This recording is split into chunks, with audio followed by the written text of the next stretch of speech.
మొన్న ఇటీవల news papers ప్రధాన పత్రికల్లో ఆర్టీసీ యొక్క టికెట్ గురించి వస్తే దీని గురించి మీరు ఎవరైనా రాస్తే సోషల్ మీడియాలో పెడితే కేసులు వేస్తామని.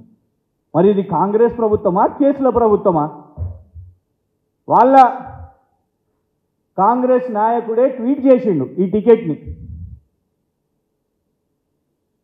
ఇది ఆర్టీసీ సంస్థ కింద ఉన్న ట్వీట్. ఇది కాంగ్రెస్ నాయకుడే అడిగిండు. నల్గొండ నుంచి హైదరాబాదుకు ఒకటే ఒక టోల్ గేట్ వచ్చింది, మరి దానికోసం 10 రూపాయల టికెట్ ఎందుకు? 2 టికెట్లు పెట్టిండు ఆయన. కేవలం నెల తేడాలోనే 10 రూపాయలు ఎందుకు పెరిగింది? ఇటు సైడ్ టికెట్ 170 రూపాయలు అయితే ఇటు సైడ్ టికెట్ 180 రూపాయలు. ఇది పెట్టింది మేం కాదు. ఆయన ఫోటో ఓపెన్ చేస్తే ఇగోండి, ఇది ఆయన ఫోటో, పెట్టిన వ్యక్తి ఫోటో. వారే అడుగుతున్నారు ఆర్టీసీ టికెట్ ధర ఇంత పెరిగింది కదా అంటే దీనికి సమాధానం చెప్పక కేసేస్తాం మీ మీద ఇది అడిగితే. ఆర్టీసీ లోగో గురించి కేసేస్తాం అంటారు, ఇంకేదన్నా అంటే కేసు అంటారు. సమాధానం చెప్పండి. మీరు కేసు అంటే అనుమానం వస్తుంది, అందులో లోపటేదో ఉన్నది కావచ్చు అని, గోప్యంగా ఎందుకు ఉంచుతున్నారు అని వివరణ ఇవ్వండి. ఈ యొక్క కాంట్రాక్టుకి సంబంధించి ఎన్ని సంస్థలు వచ్చినాయి, ఎన్ని కోట్ల రూపాయల మొత్తం వ్యాపారం ఇది? ఎందుకంటే ఇందులో 30 లక్షలని ఇస్తారు, ఇక్కడనేమో ప్రతిరోజు 50 లక్షలని వస్తుంది స్టేట్మెంటు ప్రయాణికులు.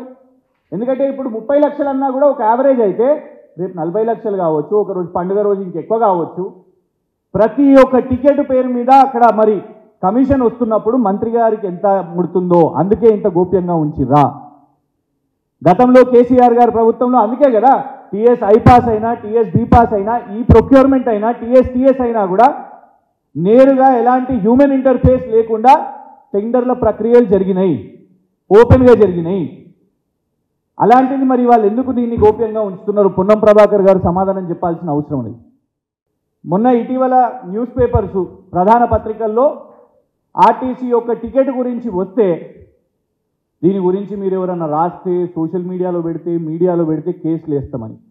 మరి ఇది కాంగ్రెస్ ప్రభుత్వమా కేసుల ప్రభుత్వమా? వాళ్ళ కాంగ్రెస్ నాయకుడే ట్వీట్ చేసిండు ఈ టికెట్ని. ఇది ఆర్టీసీ సంస్థ కింద ఉన్న ట్వీట్. ఇది కాంగ్రెస్ నాయకుడే అడిగిండు. నల్గొండ నుంచి హైదరాబాదుకు ఒకటే ఒక టోల్ గేట్ వచ్చింది, మరి దానికోసం 10 రూపాయల టికెట్ ఎందుకు? 2 టికెట్లు పెట్టిండు ఆయన. కేవలం నెల తేడాలోనే 10 రూపాయలు ఎందుకు పెరిగింది? ఇటు సైడ్ టికెట్ 170 రూపాయలు అయితే ఇటు సైడ్ టికెట్ 180 రూపాయలు. ఇది పెట్టింది మేం కాదు. ఆయన ఫోటో ఓపెన్ చేస్తే ఇగోండి, ఇది ఆయన ఫోటో, పెట్టిన వ్యక్తి ఫోటో.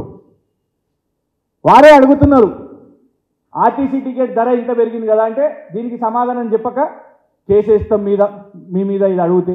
ఆర్టీసీ లోగో గురించి కేసేస్తాం అంటారు, ఇంకేదన్నా అంటే కేసు అంటారు. సమాధానం చెప్పండి. మీరు కేసు అంటే అనుమానం వస్తుంది, అందులో లోపటేదో ఉన్నది కావచ్చు అని, గోప్యంగా ఎందుకు ఉంచుతున్నారు అని వివరణ ఇవ్వండి. ఈ యొక్క కాంట్రాక్టుకి సంబంధించి ఎన్ని సంస్థలు వచ్చినాయి, ఎన్ని కోట్ల రూపాయల మొత్తం వ్యాపారం ఇది? ఎందుకంటే ఇందులో 30 లక్షలని ఇస్తారు, ఇక్కడనేమో ప్రతిరోజు 50 లక్షలని వస్తుంది స్టేట్మెంటు ప్రయాణికులు. ఎందుకంటే ఇప్పుడు 30 లక్షలు అన్నా కూడా ఒక యావరేజ్ అయితే రేపు 40 లక్షలు కావచ్చు, ఒకరోజు పండుగ రోజు ఇంకెక్కువ కావచ్చు. ప్రతి ఒక్క టికెట్ పేరు మీద అక్కడ మరి కమిషన్ వస్తున్నప్పుడు మంత్రి గారికి ఎంత ముడుతుందో అందుకే ఇంత గోప్యంగా ఉంచిర్రా? గతంలో కేసీఆర్ గారి ప్రభుత్వంలో అందుకే కదా టీఎస్ ఐపాస్ అయినా టీఎస్ బీపాస్ అయినా ఈ ప్రొక్యూర్మెంట్ అయినా టీఎస్ అయినా కూడా నేరుగా ఎలాంటి హ్యూమన్ ఇంటర్ఫేస్ లేకుండా టెండర్ల ప్రక్రియలు జరిగినాయి, ఓపెన్గా జరిగినాయి. అలాంటిది మరి వాళ్ళు ఎందుకు దీన్ని గోప్యంగా ఉంచుతున్నారు? పొన్నం ప్రభాకర్ గారు సమాధానం చెప్పాల్సిన అవసరం ఉంది.